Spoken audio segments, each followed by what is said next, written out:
Bienvenue dans les podcasts Alikama, les podcasts qui font du bien. Une production de Elder Almeida pour Kaizen Santé, avec la participation de Isabelle Ribeiro. L'ananas est une plante herbacée de la famille des Broméliaceae, dont le nom vient des Guarani, nananana, qui signifie parfum des parfums. Ce presque fruit est originaire d'Amérique du Sud et des Caraïbes. On prête à Christophe Colomb le fait de l'avoir découvert en Guadeloupe. Il est cultivé en Chine depuis le XVIIe siècle. Peut-être vous posez la question, pourquoi presque fruit ? Parce qu'il s'agit d'une multitude de baies qui se sont formées après la fusion des fleurs en épis. C'est une plante qui a la particularité de pousser dans un milieu très sec et qui a la faculté de pouvoir capter un maximum d'eau que l'environnement peut lui fournir, un peu comme les cactus. En tant que plante tropicale, elle meurt si la température descend trop longtemps sous les 10 degrés. Que nous dit la médecine chinoise sur ce fruit et quel intérêt pour nous Européens ? L'ananas se dit en chinois « bolu ».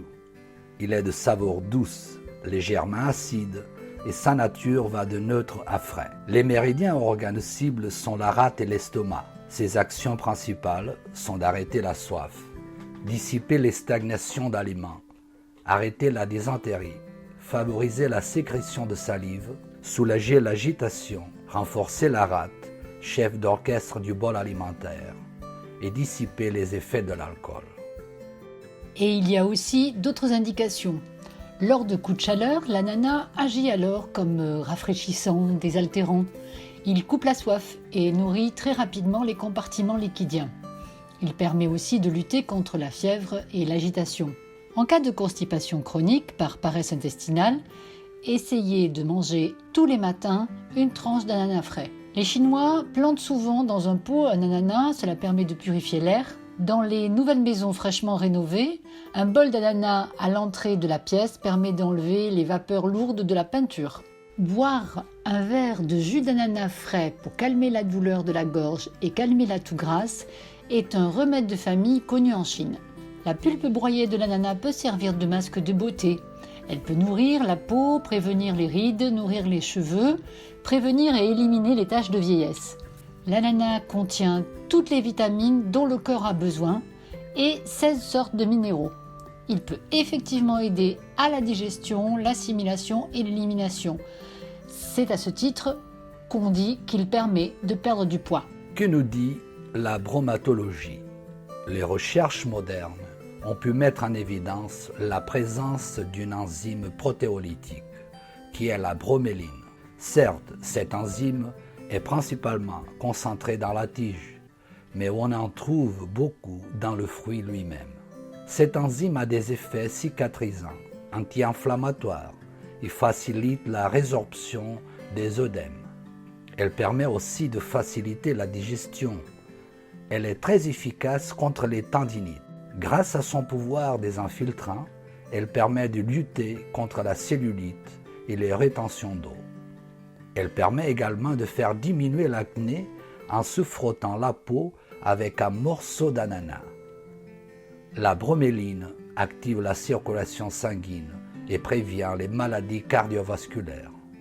Elle permet de casser les protéines, donc de dissoudre les caillots sanguins et agir sur l'hypertension artérielle.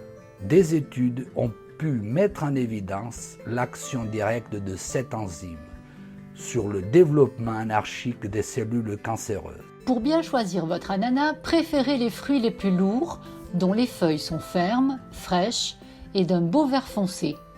Évitez les fruits en conserve car on y ajoute beaucoup de sucre et ils perdent une grande partie de leurs propriétés. En outre, la broméline ne se trouve que dans l'ananas frais. L'ananas se consomme prioritairement frais, nature ou sous forme de jus. Il entre dans de multiples préparations culinaires. Le jus d'ananas, du fait de ses vertus protéolytiques, c'est-à-dire qu'il casse les protéines, est utilisé en cuisine pour attendrir les viandes. Quand on le met en contact avec le lait, on le fait cailler. Une tranche d'ananas épaisse d'environ 100 g apporte 25% des besoins en vitamine C. L'ananas doit se consommer bien mûr, ce qui le rend plus sucré et plus alcalin. Attention toutefois, il y a quelques contre-indications importantes à connaître. Tout d'abord, on ne devrait pas en consommer plus de 50 à 5 grammes à la fois, au risque de voir apparaître des désagréments digestifs. Certaines personnes peuvent présenter des allergies légères provoquées par la libération d'histamine dans l'organisme, au même titre que les fraises ou la tomate. Cela peut provoquer de l'urticaire ou des démangeaisons sur la langue. L'allergie avec l'œdème de Koch est plutôt rare. Il faut éviter de trop en manger, surtout si votre rate est paresseuse. Rappelons-nous qu'en médecine traditionnelle chinoise, la rate est le chef d'orchestre de la digestion du bol alimentaire.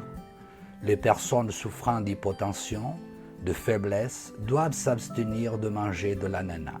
C'est un fruit qui doit se mâcher longtemps pour arriver dans l'estomac mélangé à de la salive et à température ambiante. L'enfourner glacé déclenche immanquablement des douleurs au ventre. Il est recommandé aussi pour les sportifs de par ses propriétés antioxydantes et anti-inflammatoires, son pouvoir alcalin et son rôle facilitateur de l'assimilation des acides aminés. De par ses propriétés, il trouve sa place dans l'alimentation de récupération et semble également complémentaire dans le cadre de régimes protéinés pour gagner de la masse musculaire. Bien que l'on sorte de la règle qui consiste à consommer des fruits de saison et des régions, l'ananas, universellement connu, peut nous aider dans la pratique de la voie du juste milieu. Vous pouvez écouter tous les podcasts des Alicaments sur www.kaizensanté.fr. Je vous dis à bientôt, À bientôt pour de nouveaux podcasts.